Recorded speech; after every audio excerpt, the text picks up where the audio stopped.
Nous voici désormais à Sainte-Clotilde, au nord de l'île, devant le Fab Lab de Solidarnum. L'association a été labellisée Hub Ultra Numérique pour l'océan Indien et Pacifique, la Réunion, Mayotte, Wallis et Futuna, la Nouvelle-Calédonie et la Polynésie française pour coordonner et amplifier les stratégies locales d'inclusion numérique. Bonjour, enchantée. Alors pour parler de la Réunion en particulier, l'inclusion numérique y est un sujet crucial. Dans quelle mesure? Aujourd'hui, nous partons de 115 000 illettrés. Donc ça, ces personnes, c'est sûr que malheureusement, devant un ordinateur, ne sont pas très à l'aise, c'est le moins qu'on puisse dire. Après, vous avez des gens qui ne sont pas à l'aise avec le numérique et vous avez aussi des gens qui sont allophones, c'est-à-dire qui ne parlent pas bien français, ni même créole réunionnais. Donc on estime à peu près 250 000 personnes qui sont en situation d'électronisme. Solidarnum, c'est un hub territorial pour l'inclusion numérique. Qu'est-ce que ça veut dire en quelques mots? C'est quelque chose qui fédère plusieurs territoires. Nous sommes en Outre-mer, donc ce sont plusieurs territoires ultramarins, et en l'occurrence ceux des océans Pacifique et Indien, pour lesquels nous devons mettre en place des projets structurants. Alors, quelles sont les différentes choses qui ont été mises en place pour pallier le retard, le manque? Depuis plus d'un an, on a ce qu'on appelle une coordinatrice départementale des conseils numériques, chose que tous les départements de France n'ont pas encore. Et puis aussi, pour nos personnes qui ne sont pas aptes à utiliser l'outil numérique, les outils numériques, on a formé sur la Réunion plus de 600 personnes. Elles sont donc habilitées et dans Connect. Numérique en commun, dont c'était la 6e édition cette année en novembre, qu'est-ce que c'est en quelques mots? Numérique en commun, on va dire que on réunit dans un chaudron toutes les têtes pensantes de l'inclusion numérique, depuis effectivement des chercheurs en accessibilité ou autres, jusqu'aux groupes d'usagers, parce que c'est pour eux qu'on travaille et c'est eux qui ont les meilleures idées toujours.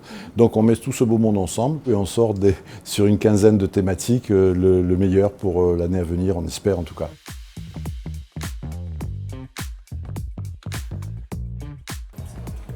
Bonjour. Bonjour. Vous avez aussi la partie téléchargement. Comment s'appelle l'atelier? Alors là, on est en train de faire un atelier qui s'appelle 3i. Donc en fait, c'est un dispositif qui a été mis en place par le département pour accompagner les seniors dans tout ce qui est utilisation d'outils numériques. D'accord. Qui rencontrent des difficultés en fait sur l'utilisation de ces outils-là.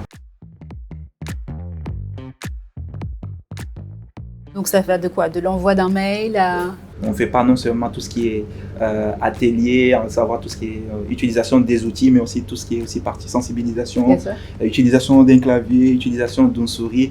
Donc il y a plusieurs thématiques qu'on met en place pour pouvoir leur transmettre pour que par la suite puissent être en parfaite autonomie dans l'utilisation de ces outils numériques. Quel besoin vous avez d'utiliser Internet par exemple au quotidien? Pour pas mal de choses, bien sûr, pour les impôts, faire justement des billets d'avion si on a envie de voyager. Bien sûr. Parce que c'est mieux de faire soi-même. Parce que toujours demander à quelqu'un, c'est pas marrant. Oui. Et c'est pour ça qu'on a voulu faire ces cours. Solidarnum porte également depuis 5 ans le projet Casse-Fambrique. Une dizaine de femmes sont accompagnées sur plusieurs mois et formées aux bases des outils numériques. Bonjour Vivienne. Bonjour. Alors on est aujourd'hui au sein de l'association de la formation Casse-Fambrique.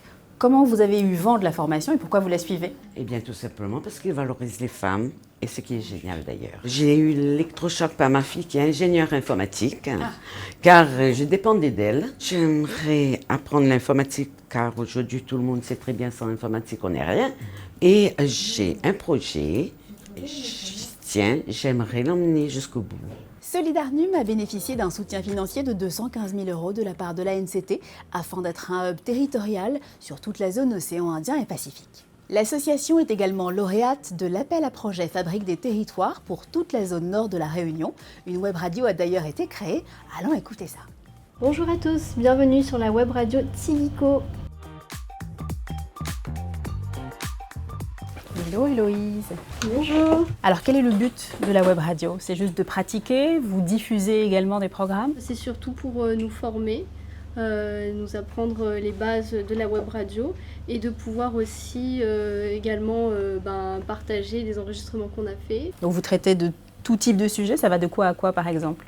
On peut parler un peu de tout. Nous, comme on est passionnés de jeux vidéo, de culture pop, tout ça, on parle surtout tout ce qui tourne de culture geek, mais aussi on peut être amené à parler aussi du numérique. Là, je te voyais faire la voix. Est-ce que tu fais du montage aussi, de l'enregistrement, de l'interview? Ce que je fais plus souvent, c'est rédaction, montage, interview. Parce que donc idéalement, le métier de tes rêves en radio, ce serait quoi? J'aimerais bien être chroniqueuse ou bien animatrice. Bonne chance, Héloïse. Merci.